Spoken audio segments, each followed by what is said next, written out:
Great, you're awake! Everybody has started to wake up, and we've heard similar reports from around the city as well. From the looks of it, you were able to successfully resolve the issue. Yes, though it took us a good deal of effort. There will be many people gathering here shortly, so please do your best to maintain order. I need to go to the academia with them now, but we'll be back soon.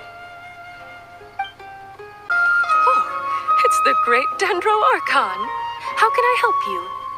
I would like to check the registration records of a Kashara War scholar. He should be in an unconscious state right now. Okay, just a moment. Sorry to keep you waiting, Dendro Archon. We have confirmed that there's a scholar named Beinuni who's been unconscious for a while. The cause was improper operation of the Akasha. He hasn't regained consciousness yet, and is still receiving treatment at Bimarstan. Huh? Isn't his name Moses? I guess he didn't want to be recognized or bothered by anyone. Please, give the knowledge stored in this to the Matra and ask them to import it into Beinuni's brain. Understood. But for safety reasons, I need to know why. It's simple. This contains his consciousness. It's long been trapped inside of a dream. He's committed an act that affected the safety of Sumeru. After he wakes up, I'll inform the General Mahamatra of all the details. I see. I'll take care of this right away. Thank you, Great Dendro Archon. No problem. Alright. Everyone should have gathered at the Moment of Dreams by now. Let's head back. Let's be quiet and just listen in. I wonder what she's going to say. Hello, all of you who have just woken up. I'm sorry for interrupting your beautiful dreams. I may have acted a little cold when handling things in the dream. I sincerely apologize for that. Dreams have amazing power. They inspire us to remain resolute in the face of adversity and help those with aspirations achieve their desires. But dreams also have the potential to exploit people, confuse the senses, and distort the truth. Unfortunately, you are all chosen as prey for an elaborate scheme. As I've said before, I am still learning, and cannot fully empathize with the pain of all the loss you've experienced. But just take a good look around you, and you'll see many other people who have had similar experiences. You should be proud that you've been able to gather here and look toward the future together. The path of life is long, and it's hard for us to see the destination. This leads us to ask a lot of difficult questions. What's the meaning of life? What's the purpose of my existence? Why do I keep experiencing pain and loss?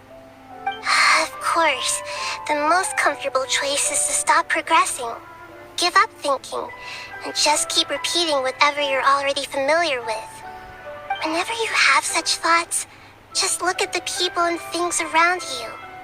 Some people work hard all day so that their families can have a hot meal on the table at night.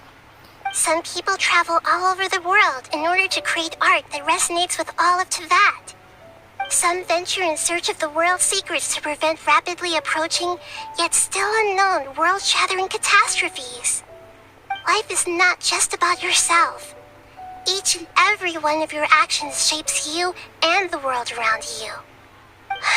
Look, friends and family will remember what you've done, and even some people you've never met may benefit from your actions. Therefore, many people will strive forward to forge new paths, even if they have to endure great pain to do so. Once you begin your journey on that same difficult yet rewarding path, you'll come to know the answers to those big existential questions, yet they will no longer feel as life-defining as they did before. But if you were to believe that life is nothing but an empty, ephemeral dream, then that's also the only thing it'll ever become. You're free to choose how you want to live your lives, but as your Archon, I should first make this information known to everyone.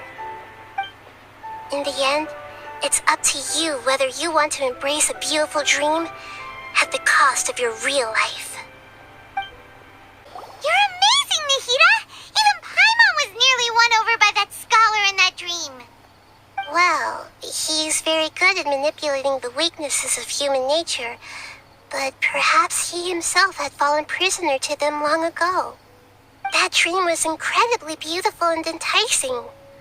Ordinary people couldn't see through it and easily lost themselves within it. But as long as you can still wake up, you can still move forward with your life. Huh? What makes you say that? Right! You said that you didn't understand human feelings, but we saw how considerate you were with all these people. Your speech just now really connected with everyone. You did a good job. Thank you.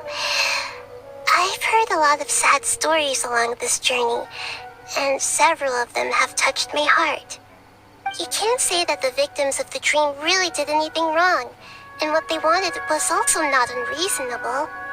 That's why I could understand them when they tried to resist us and protect the dream.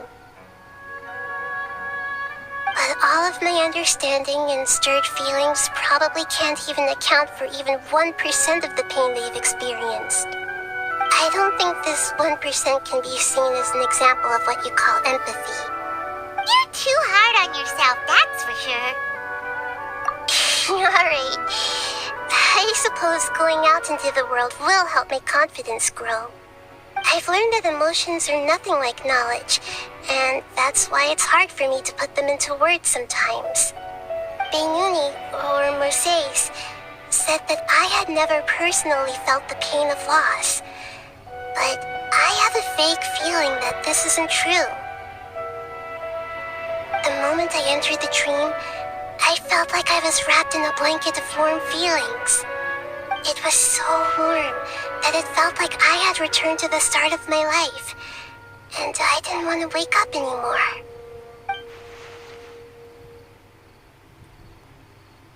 But when I opened my eyes, the feeling was gone without a trace. If I have to make an analogy for it, I would say I can no longer see words on a piece of paper after they have been erased, but I can still see the slight indentations of where the words had been written. But now that I've experienced this dream, I think I can say with confidence that I won't dwell too much on the meaning of that warmth. It's enough that I can tell I was once supported by that warmth, and its existence has allowed me to get to where I am today. If I dwell too much on its exact nature, I would be putting the cart before the horse. I gave a speech to inspire my people, so if I were to fail to live up to those words myself, then that would be too embarrassing.